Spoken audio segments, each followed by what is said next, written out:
Welcome to the second lecture in this course on technology and the psyche. The subject for this module is trickster technology, and the intention is to somewhat complicate the picture that was presented of the relationship between technology and the psyche last week in the technological alienation readings. Our reading this week is taken from Lewis Hyde's book, Trickster Makes This World. Lewis Hyde is a poet, essayist, translator, and culture critic with a particular interest in the public life of the imagination. You may have been assigned his 1983 book, The Gift, in another course. This is a masterpiece that illuminates and defends the non-commercial aspects of artistic practice. Trickster Makes This World uses a group of ancient myths to argue for the kind of disruptive, intelligent culture's needs if they are to remain lively, flexible, and open to change. Hyde's most recent book, Common as Air, is a defense of the cultural commons. I'd like you to begin your reading of this book in the appendix that gives Hyde's translation of the Homeric hymn to Hermes. The Homeric hymns are a collection of 33 anonymous ancient Greek poems celebrating individual gods. The hymns are called Homeric mainly in the sense they employ the same epic meter, which is known as dactylic hexameter, as the Iliad and the Odyssey. They were composed a good deal later than the Homeric epics, and also than the epics of Hesiod, which Hyde also mentioned several times. The first ones were probably composed in the 7th century BC.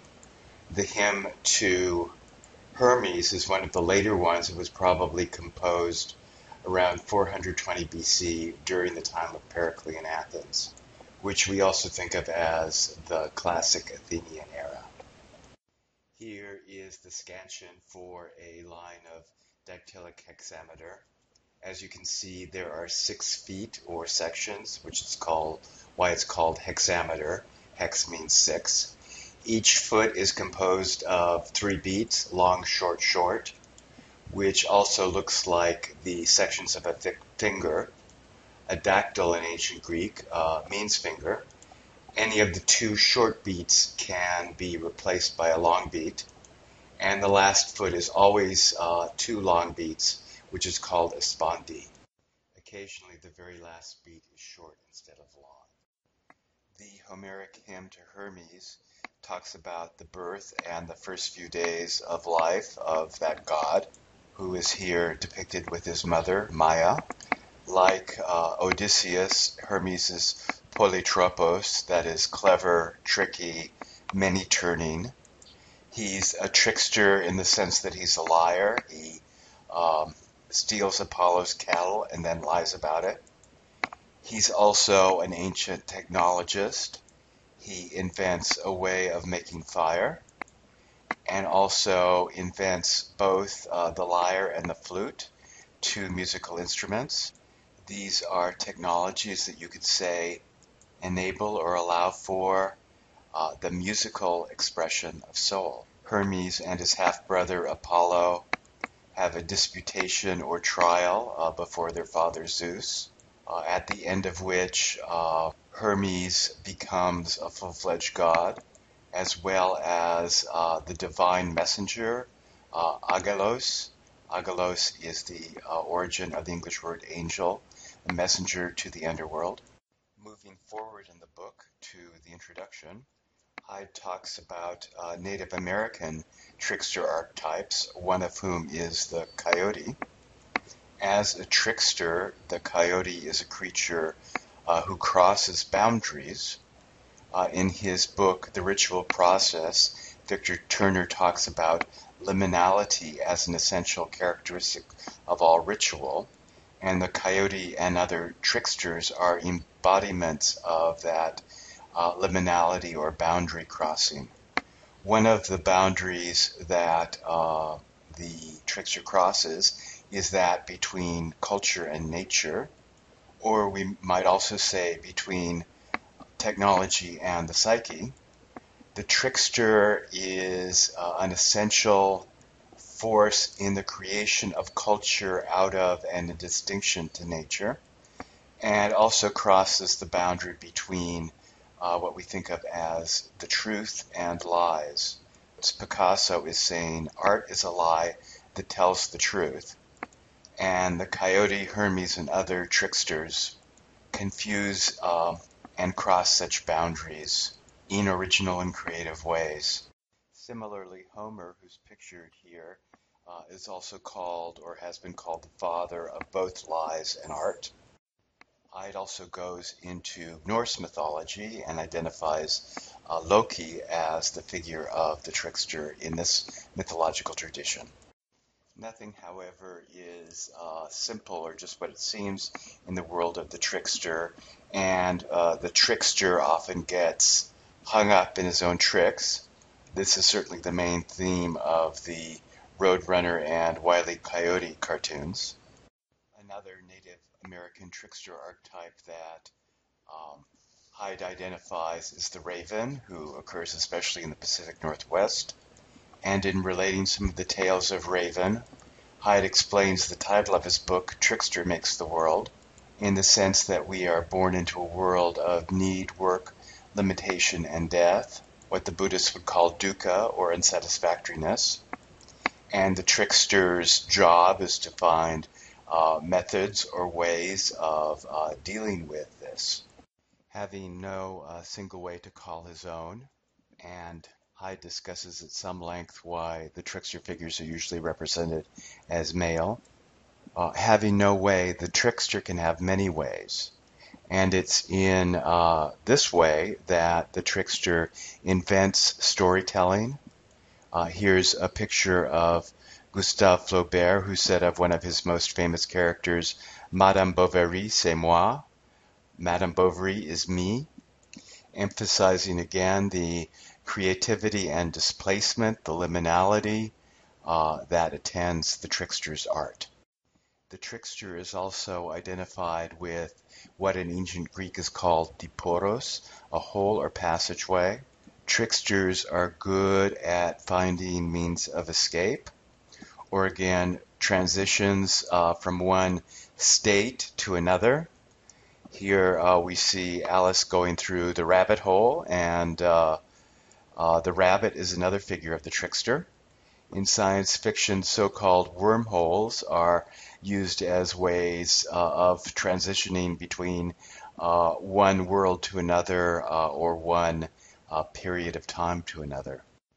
The opposite of poros is aporos, which is the origin of the Greek word aporia, which means impasse, puzzlement, doubt, confusion. It's a philosophical puzzlement or state of puzzlement and a rhetorically useful expression of doubt. It's that point of confusion where you can't figure out what to do. It may be in the context or of a paradox, such as a Zen koan. And in Zen, in fact, it's said that you can only break through or escape, that is, go through a poros, rather aporos, at the time when you come up against an aporia, a place where you feel totally cornered and trapped. Odysseus, pictured here with his guardian goddess Athena, was a master of this sort of move and is, like Hermes, a polytropos, many-turning, clever trickster figure, certainly with the gift of gab. Hyde mentions that the other ancient Greek figure who's called Polytropos is the statesman Alcibiades, who is a character in Plato's Symposium. He's a divisive figure. Plutarch regarded him as the least scrupulous and most entirely careless of human beings, while another historian named Diodorus argues he was in spirit brilliant and intent upon great enterprises. Definitely a lot of boundary crossing and liminality here. Hyde goes on to say that trickster myths are creation stories for the imagination. They talk about the birth of reflective consciousness, that is consciousness which is aware of itself and thus capable of distancing itself from itself and telling lies. But certainly, reflective consciousness is also at least an important part of what we think of as psyche or soul. The trickster is the clever fellow who has a nous, that is a mind. And in fact, at least in New Zealand, they still call someone who's clever, they say, he's got nous. People who have nous are capable of using signs or sema in ancient Greek. And as the semiotician Umberto Eco, who also wrote the novel Name of the Rose, says, semiotics is the discipline of studying sema, that is, everything that can be used in order to lie. Signs are not the same as things itself and can therefore be manipulated.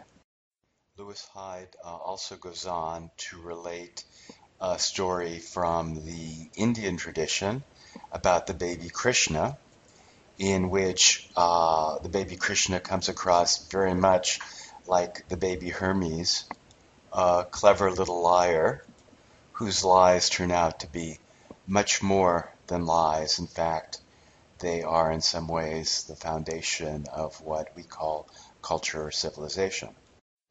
One of the greatest hallmarks of culture is, of course, language.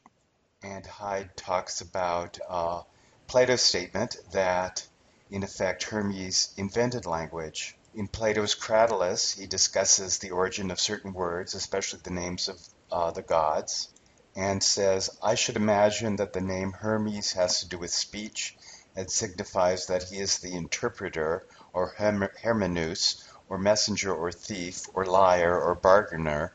All that sort of thing has a great deal to do with language.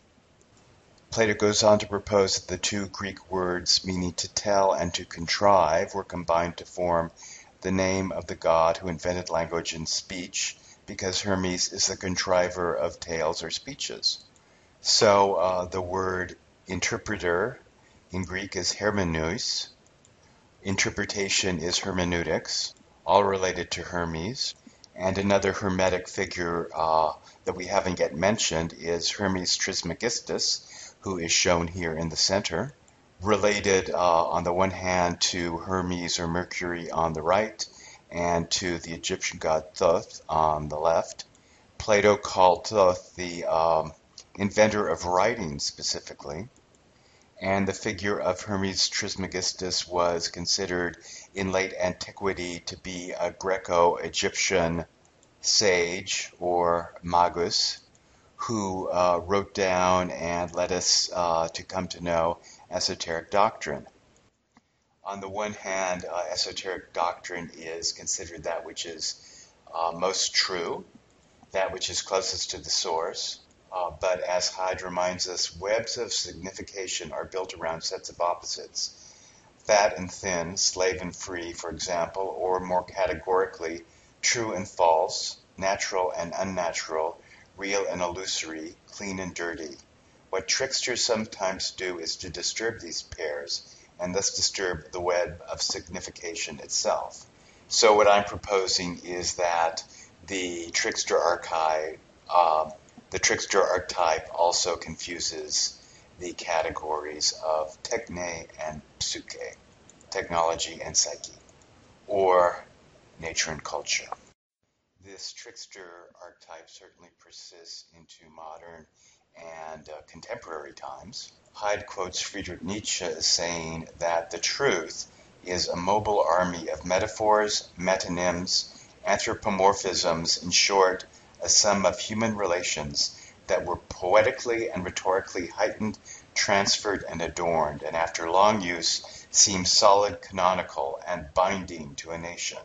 Truths are illusions about which it has been forgotten that they are illusions. Hyde goes on to discuss this gentleman, Oscar Wilde. Wilde comes across as a coyote or raven, most particularly in his essay from 1891 entitled The Decay of Lying. in which he says, the telling of beautiful, untrue things is the proper aim of art. He also quotes Picasso as saying, once again, that art is a lie that makes us realize truth, at least the truth that is given to us to understand. The artist must know the manner whereby to convince others of the truthfulness of his lies. And by beautiful, untrue things, Hyde believes that Wilde is thinking of such great creations as Milton's Satan, Hamlet, Jane Eyre, who are more real and durable than the perishable women and men we know in fact. After reading the first chapters of Trickster Makes This World, we will jump ahead a bit to a later chapter entitled Hermes Slips the Trap. And it seems that Hermes, as the trickster, not only creates culture, but once culture becomes calcified, knows just the tricks to shake things up a bit. As Hyde says, I read the Homeric hymn as the story of how an outsider penetrates a group, or how marginalized insiders might alter a hierarchy that confines them. Hermes has a method by which a stranger or underling can enter the game, change its rules, and win a piece of the action. He knows how to slip the trap of culture. So the incident in the Homeric hymn to Hermes that this refers to specifically is how Hermes, who's really only a demigod, gets himself accepted as a full member of the great 12 Olympian gods of the hierarchy. And in this chapter, I does some very interesting readings of the autobiography of this gentleman, Frederick Douglass, the escaped slave who became one of the great abolitionists and orators of the immediate pre-Civil War era, someone who takes back the freedom that was stolen from him. Hyde also talks about the view of Hermes in the book entitled Hermes the Thief by this gentleman, Norman O. Brown. The late Norman O. Brown was a self-proclaimed radical Freudian whose works were very popular when I was back in school, back in the Jurassic Age, and whose books, Love's Body and especially Life Against Death, are still very worthwhile reading. Brown emphasizes Hermes' role as a psychopomp, that is, a leader of souls, someone who travels between different worlds. He's the one, as depicted here, who in fact brings Persephone up from Hades in the springtime when it's time for spring to bloom. And it's particularly interesting in the context of this course that Hermes, who is the great technologist, is also considered a psychopomp or leader of souls. Again, as the trickster, Hermes crosses boundaries, crosses lines, and shakes up convention.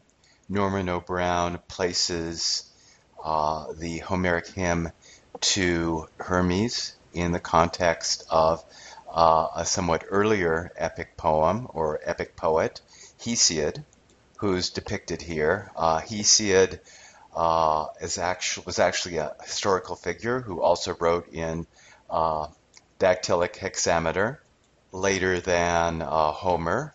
His two epic poems are the Theogony, which is a creation myth of the Greek gods, and Works and Days, which depicts the primarily agrarian culture of Greece prior to the Greek or Athenian Golden Age. As Norman O. Brown says, Hesiod's calendar of works and days is designed to make the farmer as self-sufficient as possible, as independent as possible of the craftsman, even when such a policy is economically irrational. Hesiod is an isolationist. It is better to stay at home since the outside world is noxious.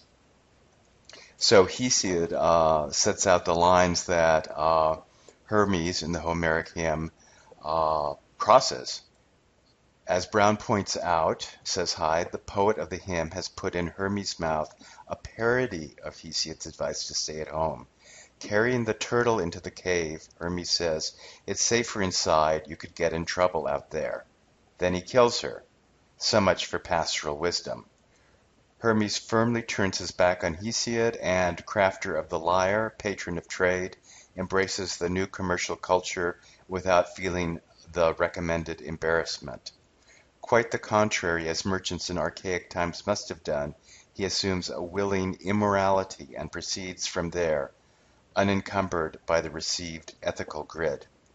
Hyde also discusses the section in the Homeric hymn to Hermes that involves sacrifice and Hermes, as it were, invention of sacrifice. Later in the book, he compares and contrasts Hermes, who usually is able to slip the trap, with the more tragic and tragically failed figure of Prometheus, who crossed the line by bringing fire to mankind, just as Hermes showed us how to make fire, but who's then caught by Zeus and the powers that be, chained to a rock for eternity, and each day a bird of prey comes by to nod him and eat his liver. I was fortunate enough to see a fantastic production of Aeschylus' play Prometheus Bound at the Getty Villa in Malibu. Here's a picture of the main set with Prometheus bound at the top and the other characters, including the chorus, who is comprised of the daughters of Ocean, the Oceanids, arrayed on this incredible clockwork structure.